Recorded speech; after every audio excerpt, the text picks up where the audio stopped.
Betrayal doesn't begin with a knife. It begins with a smile and a comfortable lie. Most people don't ruin your life on purpose. They ruin it because you handed them a role they were never qualified to play. You trusted the wrong voice. You trusted the wrong hands. You trusted too early, too blindly. And when it collapses, you call it bad luck. No, it's a failure of vetting. The mission is simple. Learn the 2 tests of trust and stop gambling with your future. One test is speech. Do they tell you the truth? The second is action. Do they do what they said they'd do when it costs them something? In this briefing, we build your filter, not to make you paranoid, to make you precise. Welcome back. I appreciate you for continuing to tune into the videos. Make sure you hit that like for the algorithm, subscribe to the channel, and comment below. All right, let's get into it. Trust is not one thing. It's 2. You can trust someone's mouth and still not trust their behavior. You can trust their behavior in small matters and still never trust them with the big ones. Speech trust is accuracy. Are they willing to say what's real even when it stings? Action trust is delivery. Will they keep their word tomorrow when temptation, fear, or inconvenience shows up? Most men blur the 2. They hear warm words and assume loyalty. They see one good deed and assume character. That's how they get purchased by the cheapest performance. Your standard is cleaner. Truth is one axis. Follow-through is another. People must earn both. The people who love you can be the most unreliable mirrors, not because they hate you, because they can't stand the idea of you feeling pain. So they protect you from reality and call it kindness. You ask, "How do I look?" They say, "Amazing." Even when you look ridiculous. You ask, "Is this plan solid?" They say, "I believe in you." Even when the plan is a trap. Understand what's happening. They're not answering your question. They're managing your emotions. Love often negotiates with truth. It edits. It softens. It tells you what keeps the room peaceful. And peaceful rooms create fragile men.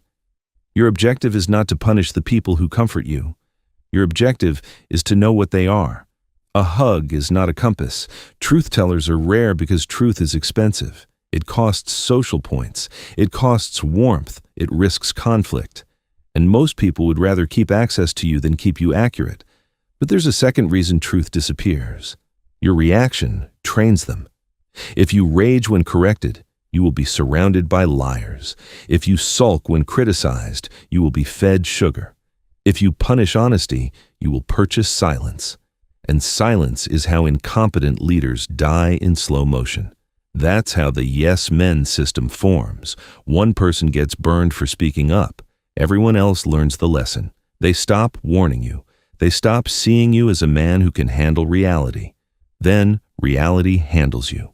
The rule is ruthless. If you want honest people, you must be safe for honesty. Not nice, safe. You don't find a truth teller once, you forge one over time. Watch how it happens with real friendship. You debate books, movies, news, life. It looks like casual talk. It isn't. It's calibration. You are learning how their mind cuts the world, what they admire, what they excuse, what they fear, what they call normal. Because later, when you're emotional, you will need to borrow someone else's eyes. That's the real use of a trusted friend. Perspective when you can't trust your own. A con doesn't defeat your logic. It defeats your desire. It offers you a fantasy so sweet, it cancels your skepticism. A deal that promises too much. A scheme that claims it's guaranteed. A relationship that feels like destiny after a week. In those moments, you won't see straight. You'll see what you want. Your standard. Keep at least one person close whose judgment you respect and whose worldview you understand. Not someone who always agrees. Someone who can say, "You're about to get fleeced," and not flinch. Here's the hard part. If someone tells you the truth and you punish them emotionally, you just taught them to betray you politely. Most men claim they want honesty. What they really want is praise with a slight edge of keeping it real. Real honesty has teeth. So the discipline is this. When you receive an unpleasant truth, don't argue. Don't defend. Don't perform wounded pride. Nod. Absorb. Ask one clarifying question. Thank them. Then decide what to do. This is not about being humble for applause. It's about protecting your access to reality. The man who can't hear bad news is the man doomed to receive it late with interest. Now we move to action trust. This one is trickier because it lives in the future. Right now, anyone can look loyal. Right now, anyone can behave. The question is what happens later when you're not watching. So the rule is controlled openness. Treat people well. Be civil. Be cooperative. Move through the world without suspicion on your face. But when something real is at stake, don't confuse politeness with permission. You can act like you trust everyone. You must not risk it like you trust everyone. There are keys you don't hand out. There are details you don't reveal. There are roles you don't assign until time has done its work. Most betrayals are not mysteries. They're premature promotions. Action trust requires history. If a man says, "You can count on me," the only question that matters is, counted on for what and for how long? Can you trust him with a small task, a simple errand, a quiet promise? Then watch, not once, repeatedly. Because character isn't a speech, it's a pattern, and understand the difference between failure and betrayal. A man can miss a promise because life hit him, flat tire, emergency, bad luck. But he fought to deliver, he tried to solve it, he communicated, he cared. That man is still valuable. But when someone has every opportunity to deliver and doesn't, when they forget, delay, excuse, and shrug, that's not bad luck. That's their operating system. Your standard is simple. Don't grade people like machines. Grade them like men. Effort, intent, consistency, ownership. There's a brutal proverb. When there is doubt, there is no doubt. If you're considering giving someone access and your gut tightens, listen.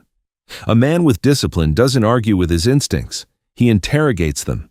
Ask yourself one clean question. What evidence have I earned? Not what you hope. Not what they promised. Not what you want to be true. Evidence. If you're holding the key to a $500,000 box and you've known the man for a month and you're thinking, he probably won't steal, you're not trusting. You're gambling. And if you lose, don't call him a monster. Call yourself careless. Some patterns are so strong, they deserve a hard line. If a person betrayed someone else to be with you, they'll betray you to be with you at the next opportunity. If a man breaks promises casually, he will break yours when it's convenient. If someone has a history of disloyalty, deception, and justification, don't try to be the exception. That's vanity dressed up as optimism. You don't build a life around maybe. You build it around proven character. That's the foundation. 2 tests, speech and action, truth and delivery, and your discipline in handling both. But knowing the principle isn't enough, because even when you choose well, betrayal still exists, not as a possibility, as a feature of human nature. That's the foundation. But knowing the principle isn't enough, we go to war with betrayal itself. Once again, I appreciate you for sticking to the end. Make sure you hit that like for the algorithm, subscribe to the channel, and comment below. I'll catch you on the next one.